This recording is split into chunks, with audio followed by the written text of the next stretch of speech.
नमस्कार दोस्तों, stock market studies में फिर से एक बार आपको बहुत बहुत स्वागत करता हूं। तो आज मैं फिर से आपके सामने कुछ इंपॉर्टेंट कंपनी के अपडेट शेयर करूंगा, तो इस वीडियो को पूरा लास्ट तक देखना। तो सबसे पहले मैं डिस्कशन करूं कंप्यूटर एज मैनेजमेंट सर्विसेज के ऊपर। तो basically computer as management services के ऊपर बात करूँ तो कंपनी के जो टोटल मार्केट कैप है वो 17,500 करोड़ के आसपास है। और इस कंपनी का पी रेशियो कितना है, 52 के आसपास है। And R O C E R O कितना है, 48 से लेकर 39 तक है।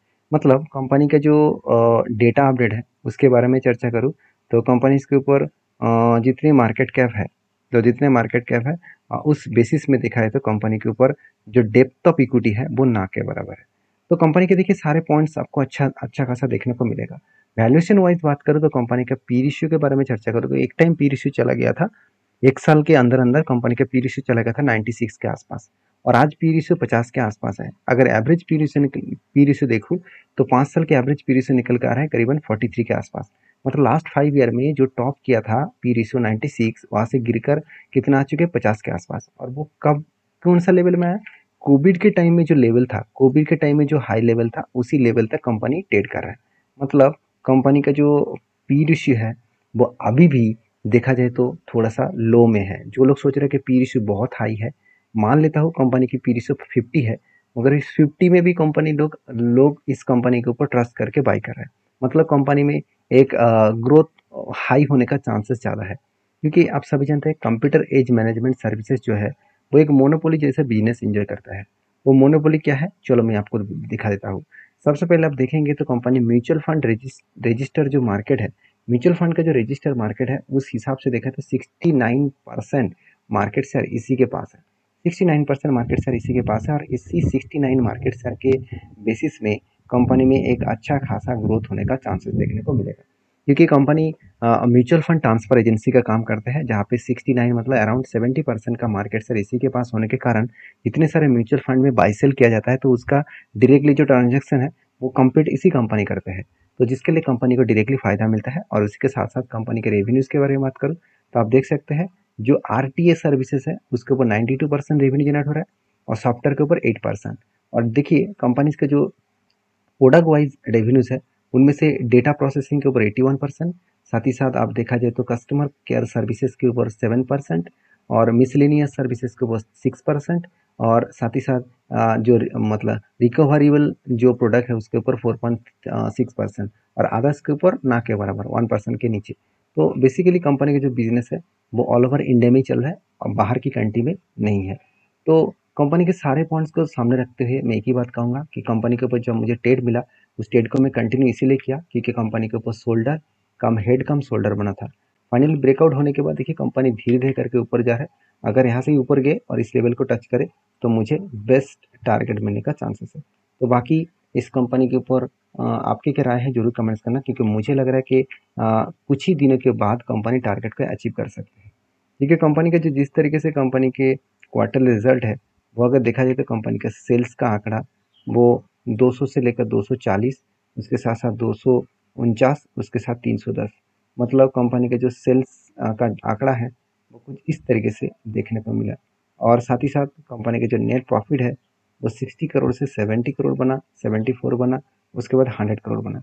मतलब कंटिन्यूसली कंपनी का प्रॉफिट ग्रोथ बढ़ते चलेगा, और इस बार तो कंपनी फर्स्ट टाइम 100 करोड़ को क्रॉस ओवर किया, जिसके चलते कंपनी के ऊपर एक पॉजिटिव जर्नी तो होना ही चाहिए। तो बस अभी देखिए होगा कि नहीं होगा वो तो बाद में पता चलेगा, क्योंकि जिस तरीके से एंट्री बना था, जिस तरीके से कंपनी टारगेट देने के लिए तैयारी कर रहा है, मुझे लगता है इजीली वो टारगेट को अचीव कर सकते हैं। तो नेक्स्ट जो कंपनी है उसके नाम क्या है, उसका नाम है जोमेटो लिमिटेड। तो बेसिकली जोमेटो के बारे में बात करूँ तो कंपनी के जो मार्केट कैप है करीबन 1,65,000 करोड़ के आसपास है।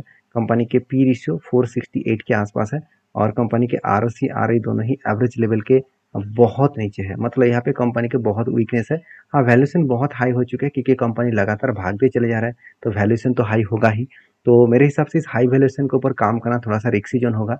फिर भी मुझे जब इस कंपनी के ऊपर एक ट्रेड मिला उस ट्रेड के ऊपर मैंने एंट्री ले लिया।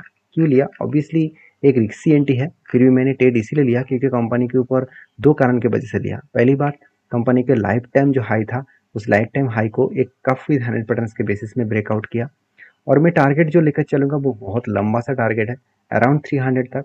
अगर मुझे 2-3-4% का टारगेट के लिए एंट्री लेना था तो मैं जरूर एंट्री नहीं लेता, क्योंकि इतने हाई वैल्यूएशन के ऊपर मैं छोटे परसेंटेज रिटर्न के लिए मैं एंट्री नहीं लूंगा, क्योंकि यहाँ से कंपनी जिस तरीके से आपको पॉजिटिवली ग्रोथ भी दिखा रहा है, यहाँ से बिग क्रैश भी हो सकते हैं। तो कुछ भी हो सकता है, उसके लिए मैं तैयार हूँ, क्योंकि 75% टारगेट पाने के लिए मैं ऑब्वियसली स्टॉप लॉस भी बड़ा रखूंगा। तो बेसिकली जो कंपनीज के ऊपर जिस कारण की वजह से मैंने टेल लिया, उसके रीज़न मैं आपको बता दूं, कंपनी का क्वार्टरली रिजल्ट। क्योंकि कंपनी, देखिए, लास्ट अराउंड 10 से 15 क्वार्टर्स में कंपनी ने कंटिन्यूसली लॉसेस किए, और फर्स्ट टाइम जब कंपनी 2023 के फर्स्ट क्वार्टर में कंपनी प्रॉफिट जर्नी स्टार्ट किए, उसके बाद कंटिन्यूसली प्रॉफिट जर्नी को मेंटेन किया, तब भी एक क्लियर कट विजन मिल गया कि कंपनी आगे बढ़ने का पोटेंशियल रख चुके हैं, क्योंकि हर साल कंपनी खुद के प्रॉफिट को बढ़ाते चले जा रहे हैं। तो ये ऑब्वियसली एक गुड पॉइंट्स है, एक बिग पॉजिटिव पॉइंट्स है। इस पॉइंट्स के कारण कंपनी के ऊपर एक अच्छा खासा जर्नी देखने को मिल सकता है। तो बाकी इस कंपनी के ऊपर आपके क्या ओपिनियन है, जरूर मुझे कमेंट्स करना, क्योंकि इस कंपनी के ऊपर एज ए इन्वेस्टर, प्रोमोटर से लेकर एफएसडीएस पब्लिक, हर किसी के पास आपको बेस्ट तरीके से इन्वेस्टमेंट देखने को मिला। तो बेसिकली इस कंपनी के ऊपर जो डेटा है, जो डेटा अपडेट है, वो आपके साथ में इसीलिए शेयर कर रहा हूँ, क्योंकि आपको पता चले कि इस कंपनी में कितना ग्रोथ एंड पोटेंशियल है। तो बाकी इस कंपनी के ऊपर आपके क्या ओपिनियन है, जरूर कमेंट्स करना। क्योंकि कंपनी के ऊपर एक चीज़ अब नोटिस करना, कंपनी की जो बैलेंस शीट है, वहाँ पे आप देखेंगे तो बोरिंग्स बोरिंग्स क्या है, कंपनी का कर्जा 1 रुपया भी नहीं है। कंपनी का बेसिकली जो कर्जा है वो किसके ऊपर, लीज लाइबिलिटी के ऊपर है। क्योंकि short term and long term में कंपनी 1 रुपया भी कर्जा नहीं लिया, सिर्फ लीज लाइबिलिटी के लिए लिया। मतलब कंपनी खुद के बिजनेस को बढ़ाने के लिए लीज लिया है। अब लीज होता क्या है, एक सिंपल तरीके से एग्जाम्पल के माध्यम से समझिए। मान के चलिए आप एक दुकान ओपन करना चाहते हैं और दुकान को भाड़े पे लेना चाहते हैं। तो भाड़े पे लेने के लिए अपने दुकान के मालिक के पास गया और मालिक को बताया कि मैं इस आपका दुकान को भाड़े पे लेना चाहता हूँ। तो वो आपको कहेंगे कि इस दुकान के लिए मुझे हर मंथ 25,000 रुपया आपको मतलब आपको पैसा देना होगा एज ए इंस्टॉलमेंट के बेसिस में, sorry as a per month आपको घर का भाड़ा देना होगा। और उसके साथ साथ मुझे डिपॉजिट मनी, मुझे 5 लाख रुपए चाहिए। ये जो डिपॉजिट मनी है ना, इसी तरीके से कंपनी ने क्या करते हैं, लीज लेते हैं। कोई भी जगह पे कोई भी प्रोडक्ट को, कुछ भी चीज़ को लीज लेता है, तो जिसके लिए जो पैसा यूज़ किया जाता है उसको लीज लाइबिलिटी कहा जाता है। ये भी एक आपके लिए लाइबिलिटीज़ है, क्योंकि आप सोचिए, आपके दुकान के मालिक आपको बता दे कि 5 लाख आप प्लीज़ 5 लाख मुझे दे दीजिए, आप इस 5 लाख रुपया आप मुझे देंगे तभी मैं आपको दुकान दूंगा। आपके पास तो 5 लाख रुपए नहीं है, तो आप क्या करेंगे, आपके कुछ भी प्रॉपर्टीज को गिरवी रख के अभी बैंक से लोन लिया और उस लोन से 5 लाख रुपया इसको दे दिया और धीरे धीरे करके 5 लाख रुपया बैंक को लोन मिला रहा है। तो अल्टीमेटली आपके लीज ही हुआ, आपके पैसा ही गिरवी रखा, आपने कर्जा लिया। तो कर्जा इस तरीके से भी लिया जाता है, इसको लीज लाइबिलिटी कहा जाता है। तो बेसिकली देखा जाए तो जोमेटो के ऊपर ये सारे कारण के वजह से कंपनी के ऊपर मुझे पॉजिटिव लगा, क्योंकि कंपनी का कोई भी कर्जा नहीं है। उसके साथ साथ कंपनी के एसेट के बारे में बात करूँ तो कंपनी के देखिए ट्रेड रिसीवेबल में इस बार 794 करोड़ का ट्रेड रिसीव हुआ और कैश भी हाथ में 700 करोड़ के आसपास है। और एक पॉइंट्स मुझे गुड्स पॉइंट लगा, कंपनी देखिए ये बता रहा है कि Indians get hooks on the 10 minutes grocery apps. तो ऑब्वियसली कंपनी एक बहुत बड़ा अनाउंसमेंट करने जा रहा है कि जल्द से जल्द एक मतलब एप्स लॉन्च करने वाले हैं, जहाँ पे आपको जल्द से जल्द ग्रोसरी जो प्रोडक्ट होते हैं उसको आपके घर में पहुंचा जाएगा, वो भी 10 मिनट के अंदर अंदर। तो 10 मिनट के अंदर अंदर आपका प्रोडक्ट आपके घर में पहुंच जाएंगे। इस तरीके से कुछ डिलीवरी का काम अभी जोमेटो करने वाला है, क्योंकि ये भी बताया जा रहा है, आप देख सकते हैं, Indian quick grocery delivery firms bit big on online shoppers. मतलब ऑनलाइन जितने सारे शॉपिंग कंपनीज है, इस तरीके से स्ट्रेटजीज को फॉलो करके काम करेंगे। तो बाकी आपके क्या ओपिनियन है इस कंपनी के ऊपर, जरूर कमेंट्स करना। नेक्स्ट जो कंपनी उसका नाम है भारत इलेक्ट्रॉनिक्स लिमिटेड। देखिए पिछले दिनों में, मतलब 14 जून में देखा जाए तो जितने सारे डिफेंस कंपनी है, वो सारे डिफेंस कंपनी तो धमाका परफॉर्मेंस किया। किसी किसी कंपनी ने 22% तक, किसी कंपनी ने 25% तक रिटर्न एक दिन में दिया, एक दिन में दिया। आप जाकर देख लेना, परस डिफेंस है, उसके अवंतल है, साथ ही साथ हिंदुस्तान यूनिलीवर के तो सॉरी हिंदुस्तान एरोनॉटिक्स लिमिटेड, उसका भी जर्नी देखने को मिला। कोचिन शिपयार्ड, उसका भी जर्नी देखने को मिला। अभी देखिए भारत इलेक्ट्रॉनिक्स लिमिटेड, ये भी डिफेंस सेक्टर के ऊपर काम करते हैं, तो इसके भी ग्रोथ थोड़ा सा हुआ है। कितना ग्रोथ हुआ मैं आपको चार्ट पे आपको दिखा देता हूँ।